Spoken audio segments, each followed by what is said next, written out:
If you've been following my videos for a while, you know that funk rhythm guitar is a big part of what I do.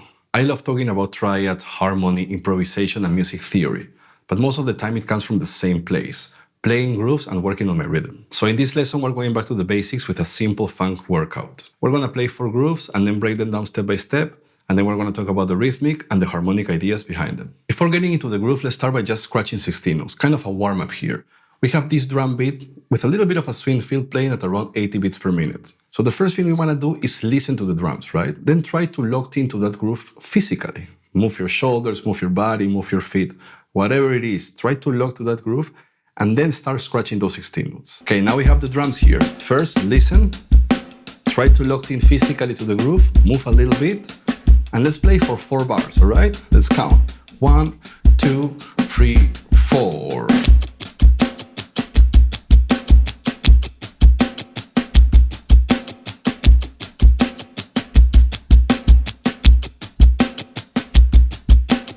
That's a great way to start, right? Just scratching those 16 notes. We did it for 4 bars, but if you're on my Patreon, you can download the audio file and then play around with those drums. You know, if you're on YouTube, I invite you to join me on Patreon. There you can download all the audio files, all the tabs, and you have some extra goodies there. Now let's look at groove number 1. It's gonna sound like this.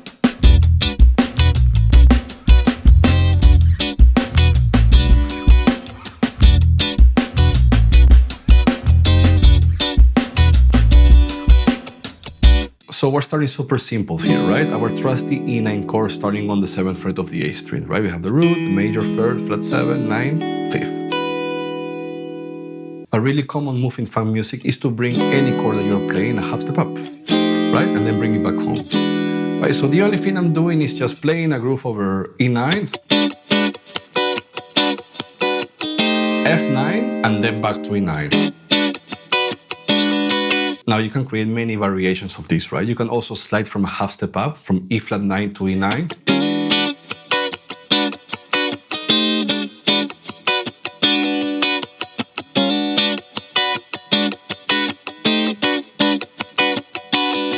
Now you can also change of inversion, right? You can go to this E9 maybe.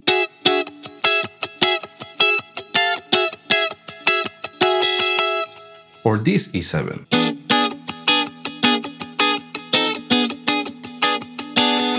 So again, groove number 1 sounds like this.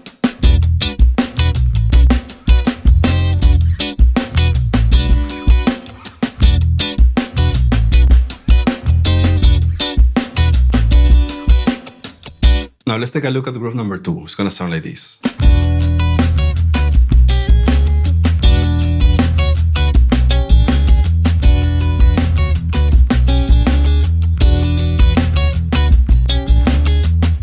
So groove number 2 is a variation of groove number 1, right? I'm gonna start with the same chord, E9, but I'm gonna play the 13th, that is that 9th fret of the high string, right? Now I'm gonna slide from the 6th, that's on the 6th fret of the G string, and the minor 3rd, that is on the 8th fret of the B string, half step up to the flat 7 and the major 3rd, right? So the chords that I'm using is E9, E13, and then this double stop sliding from the 6th and the minor 3rd to the flat 7 and the major 3rd, right? If I put it together really slow, I'm gonna have this.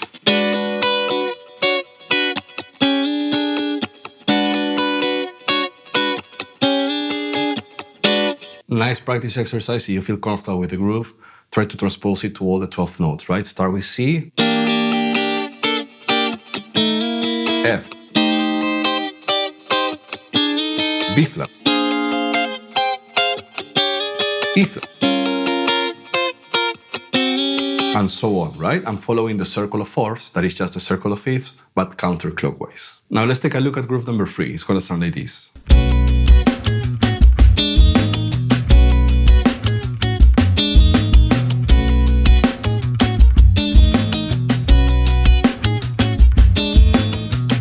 Now for this groove, I'm gonna try to bring the same idea of the last groove, but instead of starting on the 5th string, I'm gonna start on the 6th string. So instead of playing with this classic A shape, right? E7, I'm gonna play over B7 with the E shape, right? It's not a major chord, it's a dominant chord, so I'm taking the pinky away. But I'm gonna try to play around this shape. It's not gonna be exactly the same notes. I'm gonna try to look for nice inversions of these chords but it's gonna be almost the same idea. So on the last groove I was playing over E9, right, starting on the A string, that E note. This time I'm gonna play over B7, but I need a B9. So a nice way to play a B9 chord is using this half diminished shape, right, but over B. So what we're doing is we're playing the half diminished chord, but starting on the major third of B. So if I relate these notes to B, I'm gonna have the major third of B, the flat 7, the 9, and I'm gonna have the 5th.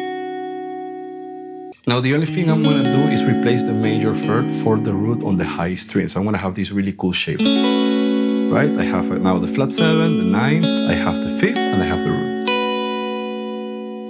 And then what I'm gonna do to find the sound of that 13 is bring that shape on strings 1, 2, and 3, that is no more than F sharp minor triad, a whole step up to G sharp minor, right? Remember, B7 is the 5 chord in the key of A, and in the key of A, F sharp minor is the 2 chord, and G sharp minor is the 3 chord. If you play the 2 chord over B, you're gonna have the flat 7, the 9, and the 5th.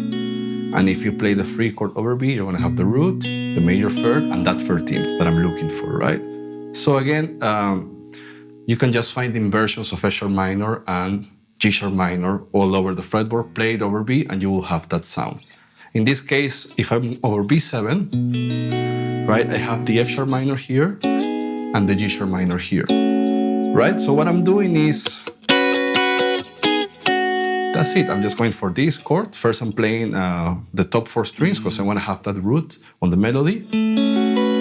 Then I'm gonna slide up to G sharp minor. I'm not playing the high string, and then going down to F sharp minor. So I have really slow this.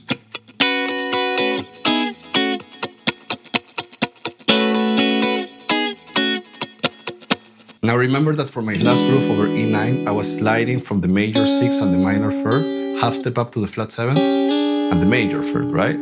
Now this double stop for B7, I'm gonna have it here. I have the 6th fret of the D string, that's the 6th, and the 7th fret of the G string, that's the minor 3rd, half step up, flat 7 and major 3rd. So if I put that together really slow, I will have this.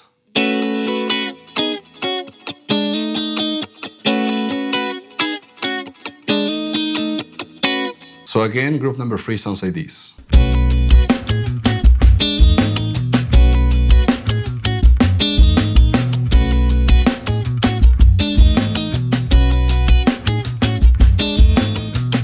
Now let's take a look at groove number 4. It's gonna sound like this.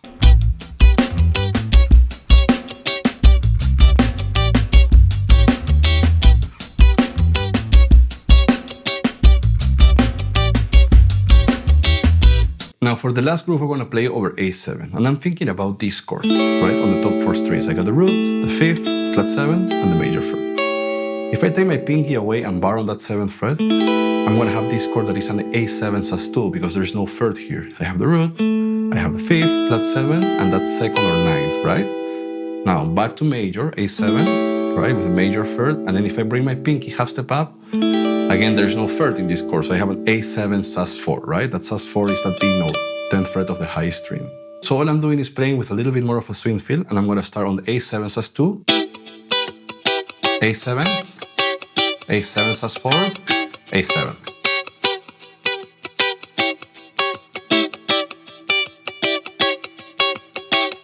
This is also a great example to understand that in music, everything is relative. Let's take a look at that chord again. If I go for that A7 sus4, but I take the A note away and I just play the top 3 strings, I have an E minor triad. Right? Now, if I put my pinky in that 9th fret of the high string, I have an E minor 6. If I bring my pinky half step up, I have an E minor 7. It's no longer A7 sus2, A7, and A7 sus4. So what's going on here? Let's talk about the first chord, right? A7. If you understand diatonic harmony, you know that A7 is gonna be the 5 chord in the key of D, right? So if we make this move relative to A, we're going for that mixolydian sound because we're relating that triad, that E minor triad, to A. So it becomes a 4-note chord and we have that mixolydian sound because everything is moving around A. But as soon as we take our bass note to, for example, E, that is the 2 chord in the key of D, right? Now we're gonna have that Dorian sound, because this time we're relating this move to E.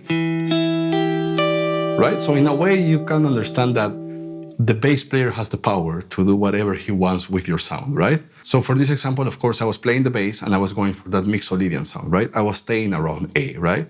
But the idea here is to understand that everything is relative, right? This same movement over A is gonna be A7 sus2, A7, and A7 sus4. But this movement over E is gonna be E minor 6, E minor 7. So again, group number 4 sounds like this.